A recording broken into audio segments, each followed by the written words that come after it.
అభ్యర్థి సువారి గాంధీకి అపూర్వ స్పందన లభిస్తోంది. కుటుంబ రాజకీయాలకు చిరమిగితం పాడాలని నియోజకవర్గ ప్రజలు నిర్ణయించుకున్నారు.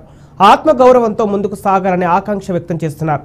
ఈసారి ఇండిపెండెంట్ అభ్యర్థిగా బరిలోకి దిగిన తనకు ఒక అవకాశం ఇవ్వాలని అంటున్న గాంధీతో మా ప్రతినిధి మాధవి ఫేస్ టు ఫేస్.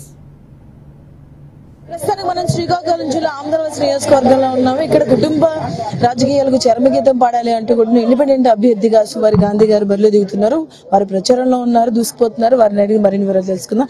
ప్రచారంలోకి వెళ్తున్నారు, ఎలా ఉంది స్పందన ప్రజల నుంచి? మీరే చూడండి అమ్మా, ప్రచారంలో స్పందన ఎలా ఉందో. ఇది నేరుగా తెలుగుదేశం పార్టీ అభ్యర్థి స్వగ్రామం. ఇక్కడే ప్రజల నీరాజనాలు చూడండి.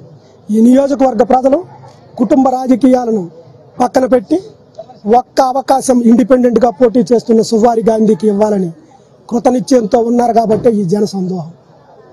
అలాగే మీరు వైసీపీలో కీలకంగా ఉన్న వ్యక్తి, కానీ ఇలా మీరు ఇండిపెండెంట్ గా రావడానికి ఏ అంశాలు మిమ్మల్ని ప్రేరేపితం చేశారు? 2018లో గౌరవ ముఖ్యమంత్రి జగన్మోహన్ రెడ్డి గారికి పాదయాత్ర సమయంలోనే ఈ నియోజకవర్గంలో కుటుంబ రాజకీయాలు జరుగుతున్నాయి కాబట్టి ఈ అభ్యర్థిని మార్చండి అని చెప్పి నేను చెప్పడం జరిగింది. ఆధారాలు కూడా ఇవ్వడం జరిగింది. అయితే అప్పట్లో చాలా తక్కువ సమయం ఉంది, ఖచ్చితంగా 24లో మీకు అవకాశం ఇస్తాను,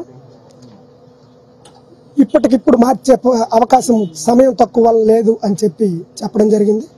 అధిష్టాన నిర్ణయానికి కట్టుబడి మేము పార్టీకి పనిచేయడం, పార్టీ అధికారంలోకి రావడం కూడా జరిగింది. మళ్ళీ 2024లో మరింత అవినీతి ఊబిలో కూరుకుపోయిన ఆయన, అలాగే దొంగ డిగ్రీ సర్టిఫికెట్లతో అడ్డగోలుగా దొరికిపోయిన పరిస్థితి, పాలపోలమ్మ గుడి బంగారం దొంగతనం ఆరోపణలు ఉండే వ్యక్తి, ఈ నియోజకవర్గంలో ప్రజల చిత్కారానికి గురయ్యే పరిస్థితి. ఇటువంటి పరిస్థితుల్లో ఎట్టి పరిస్థితుల్లోనూ మార్చాలని చెప్పి మేము చెప్పడం జరిగింది. పార్టీ అధిష్టాన నిర్ణయం, వారి కారణాలు ఏమనేది వారికే తెలియాలి. మరలా ఆయనకే అభ్యర్థిత్వాన్ని ఖరారు చేయడంతో ఖచ్చితంగా కుటుంబ రాజకీయాలను పక్కన పెట్టి ఆత్మగౌరవంతో కూడిన ఆమ్దాల వలస నిర్మాణానికి ఈ ప్రజల తరపున పోరాటం చేయాలనే లక్ష్యంతో మేము ముందుకు వచ్చాం. అలాగే ఇక్కడ 2 నదుల అనుసంధానం కలిగిన ప్రాంతం, కానీ ఉపాధి అవకాశాలు లేని ప్రాంతం. యువత అక్షరాస్యతలో చూసుకున్నా, లిటరేచర్లో చూసుకున్నా ఎక్కువ శాతం ఉత్తీర్ణత కలిగిన ప్రాంతం. కానీ ఇక్కడ ఉపాధి అవకాశాలు లేక, ఉద్యోగ అవకాశాలు లేక పక్క రాష్ట్రాలకు వెళ్ళిపోయిన పరిస్థితి ఎందుకు వచ్చింది అనుకుంటున్నారు? వాస్తవానికి ఈ నియోజకవర్గ దౌర్భాగ్యం ఏంటంటే, ప్రశాంతమైన షుగర్ ఫ్యాక్టరీ ఉండేది, రైతుల పాలిట వరప్రసాదంగా ఉండేది. దానిని గతంలో అధికారంలో ఉన్న కాలంలో పట్టణ పెట్టుకున్నారు. పోనీ ఏదో ప్రైవేట్ యాజమాన్యం వచ్చి దూసులో సుమారు 1000 మంది కార్మికులతో పనిచేసేది. తెలుగుదేశం అధికారంలోకి వచ్చాక ఈ డబల్ డమాబు కోన రవికుమార్ విప్పుగా ఉండే సమయంలో TNTUC పేరుతో ఒక యూనియన్ లేపి వాళ్ళ మధ్య విభేదాలు సృష్టించి ఆ కంపెనీని కూడా మూసివేతకు కారణమయ్యారు. ఈ విధంగా వీరు ఏ ప్రయత్నము ఇక్కడ ఎటువంటి ఉద్యోగ ఉపాధి అవకాశాల కల్పనకు ప్రయత్నం చేయకపోవడమే కాకుండా ప్రైవేట్ యాజమాన్యాలు, అలాగే గతంలో ఉండే షుగర్ ఫ్యాక్టరీ వీరి వ్యక్తిగత స్వప్రయోజనాలకు మూసివేతకు కారణమయ్యారు. ఈ విధంగా ఈ నియోజకవర్గ ప్రజల పాలిట అసనిపాతంగా తయారయ్యారు. అందువలనే ఈ వలస. అలాగే మీరు ఇక్కడ జనంలో తిరుగుతున్నారు, సమస్యలు తెలుసుకుంటున్నారు. ఇప్పటికే చాలా సమస్యలు గుర్తించడం జరిగింది సార్. ముఖ్యంగా మీరు ఎందుకంటే ప్రధానంగా 3 అంశాలు తీసుకోవాలంటే దేనికి సంబంధించి మీరు ప్రధానంగా ఈ సమస్యలు మేము గుర్తించాము, ఈ సమస్యలపై మేము పరిష్కారం చేస్తామంటే ఏం చెప్పండి? నియోజకవర్గం మొత్తాన్ని క్షేత్రస్థాయిలో క్షుణ్ణంగా పరిశీలించి అధ్యయనం చేసి ప్రజలు మాకు అవకాశం ఇస్తే ఆ మిషన్ ఆమ్దాల వలస టాప్ 10 అంశాలను మేము పెట్టుకోవడం జరిగింది.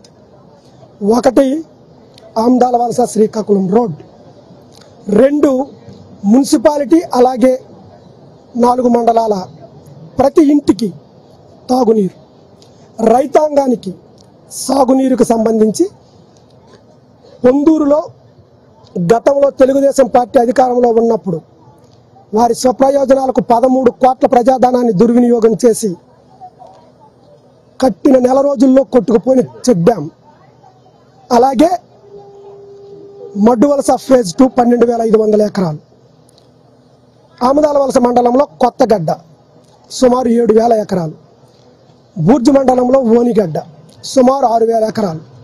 ఈ విధంగా